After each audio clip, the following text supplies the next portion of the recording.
ఇవాళ కాంగ్రెస్ పార్టీలో చేరికల జోరు కొనసాగుతూనే ఉంది. అటు బీఆర్ఎస్ పార్టీ నుంచి అనేక మంది కార్పొరేటర్లు కాంగ్రెస్ పార్టీలో చేరడానికి సమాయత్తమైతా ఉన్నారు. మరికొన్ని రోజుల్లో భారీ చేరికలు ఉండే అవకాశాలు కనిపిస్తా ఉన్నాయి. ఇవాళ పటాన్చెరు బీఎస్పీ అభ్యర్థిగా పోటీ చేసి అత్యధిక ఓట్లు, రాష్ట్రంలోనే అత్యధిక ఓట్లు సాధించినటువంటి బీఎస్పీ అభ్యర్థి నీలం మధు ముదిరాజ్ ఇవాళ కాంగ్రెస్ పార్టీలో చేరబోతా ఉన్నాడు.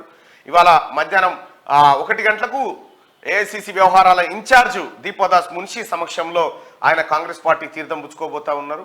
ఇక దీంతో మెదక్ పార్లమెంట్ నియోజకవర్గంలో కేసీఆర్ అలాగే టీఆర్ఎస్ కలలు కంటున్నటువంటి ఎంపీ స్థానం పైన భారీ దెబ్బపడే అవకాశం కనిపిస్తా ఉంది.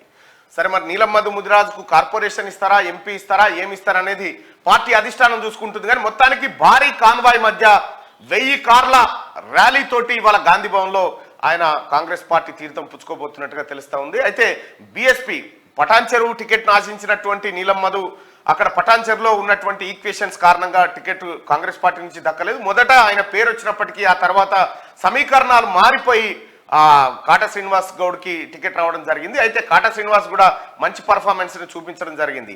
అయితే నీలం మధు బహుజన్ సమాజ్ పార్టీ నుంచి పోటీ చేసి దాదాపు 46,000 ఓట్లను సాధించాడు. 46,000 ఓట్లు అంటే ఇవి ఆర్ఎస్ ప్రవీణ్ కుమార్ గారి కంటే ఎక్కువ ఓట్లు సాధించడం జరిగింది. యూత్ ఫాలోయింగ్ ఉన్న నేత, ముఖ్యంగా ముదిరాజ్ సామాజిక వర్గానికి సంబంధించినటువంటి నీలం మధు ముదిరాజ్ కాంగ్రెస్ పార్టీలోకి రావడం కాంగ్రెస్ పార్టీకి కొంత మంచి అవకాశంగా భావించవచ్చు. అది ఆయనకు కూడా. ఇది ఇంకో పార్ట్.